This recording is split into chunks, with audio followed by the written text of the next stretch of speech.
Good morning, team. I am so excited to be able to share with you a new system. I've used this in previous ministry contexts.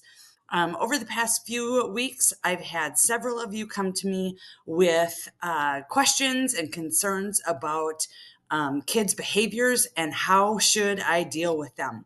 So I am introducing the SLLRP method of common behavior expectations for our kids. And basically, SLRP is just an acronym that will help our kids know what the expectations are in the rooms.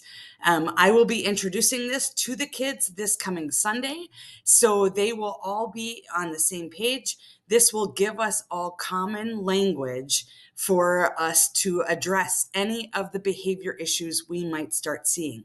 What I love about this program is it is put in the context of positive I can statements. So let's dig into it and discover how we can help our kids have better behaviors in the context of what they can do.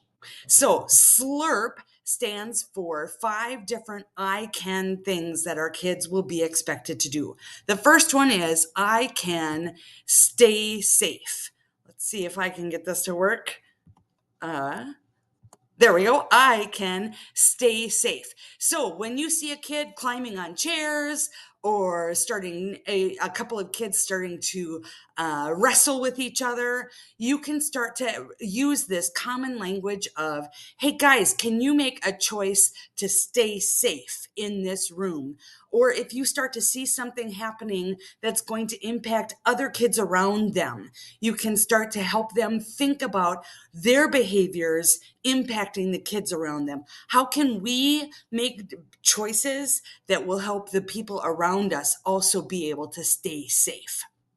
So first one, I can stay safe. Next, I can listen. Of course, we always want our kids to listen.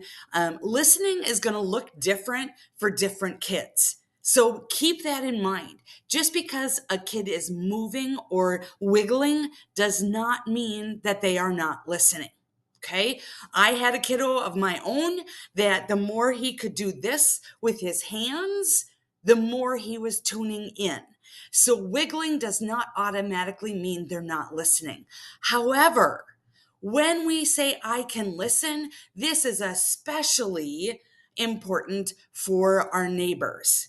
So if we start to see that a kid's wiggling and moving is starting to disturb their neighbors, then we start to say, hey, can we make a choice so that everyone in the room can be listening, please?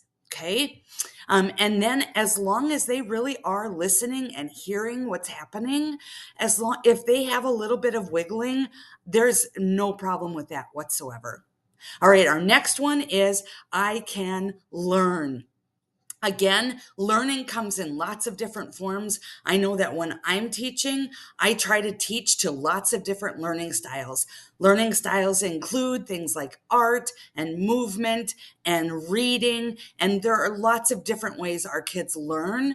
As long as our kids are walking out with the big idea at the end of the morning, and maybe one way they can put that into practice in their own lives, that's awesome. If they don't remember the exact details of every single bullet point of our story, oh, that's fine.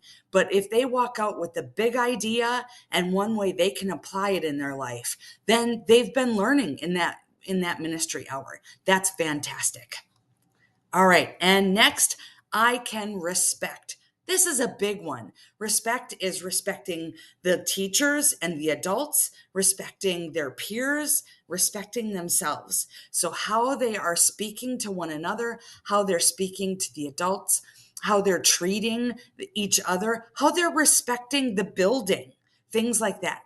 Again, when you start seeing something that's bordering on the edge, just nudge them and say, hey, can you make a choice to respect whatever is happening in that situation?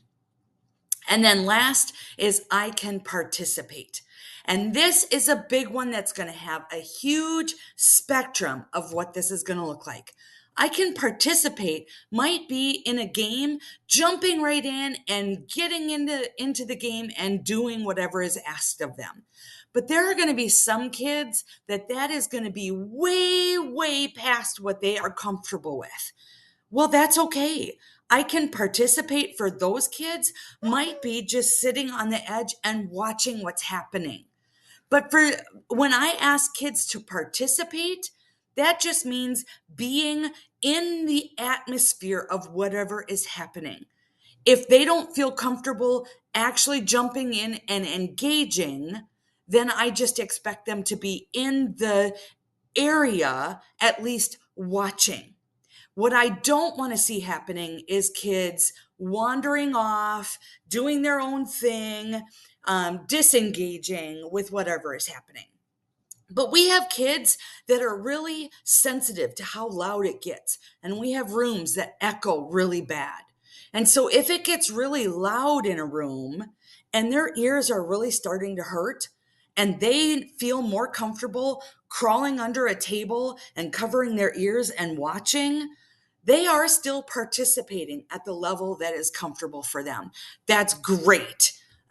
No problem whatsoever. I don't want to see them completely disappearing and poo-pooing whatever we're doing. And at this point, we don't really have any kids like that at all. So that's participate.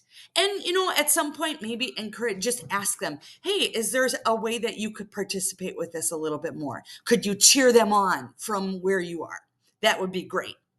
All right, so just a quick recap. I can stay safe, I can listen, I can learn, I can respect, and I can participate. So this is going to be our common language for SLLRP, and I'm going to be introducing this to the kids. And this will give you the language now that you can jump in and you can intervene in situations, and you know what kind of language you have at the ready in your toolbox as situations present themselves. If you have any questions, give me an email or a text, or just pull me aside and give me a holler, and I would be more than happy to answer any questions you might have. Thank you.